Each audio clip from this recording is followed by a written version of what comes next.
Hi, this is Mark News from Plant Talk Radio. Thanks for subscribing and listening to our podcast, Your Gardening Questions from Plant Talk Radio.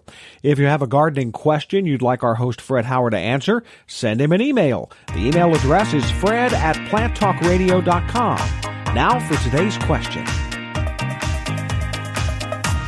Fred, we're talking about dividing and conquering. Yes, and any of us who have done yard work or are getting ready to learn how, etc., will learn very quickly. Do not try to do it all in one day.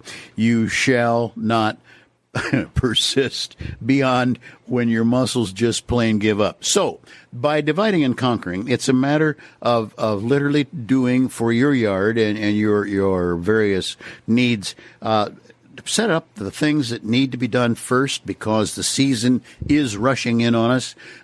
For example, instead of pulling a weed, well, you need to do that too, and or kill it. But you need to get on the first fungicide treatment. That will make a big difference in another 3 to 5 weeks. Usually it takes 3 applications at 10 or 14 days apart, and so on.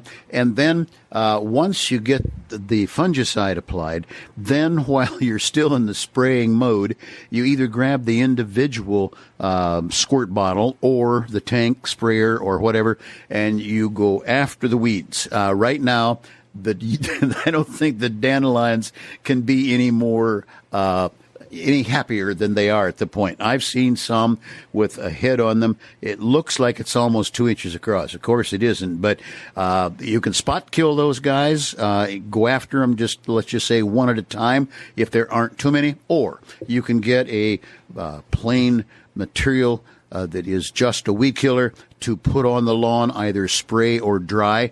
Either way, if you use dry, be sure you do it in the dew in the morning so it sticks very nicely. And or you can get a fertilizer weed killer combination. And that's how you kind of divide and conquer. And I'm thinking divide and conquer because this week I had the good fortune to go to Cincinnati to see the Viking display. And those were interesting people. I looked at some of their weaponry, some of their horse attachments. We read various comments about how fast their warships could move because the way they were built, so they could land a whole bunch of people at one time and divide and conquer.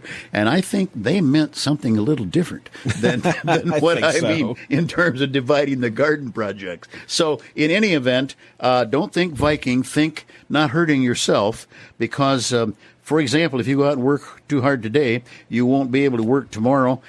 You might not work tomorrow because it's Easter anyhow, but don't hurt yourself.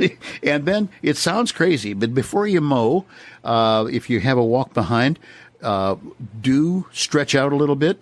If you're getting ready to dig something, don't hesitate to lean against the tree and get your shoulders relaxed a little bit so that you can do more garden work with less pain. And believe me, at my tender age, I'm getting very interested in that.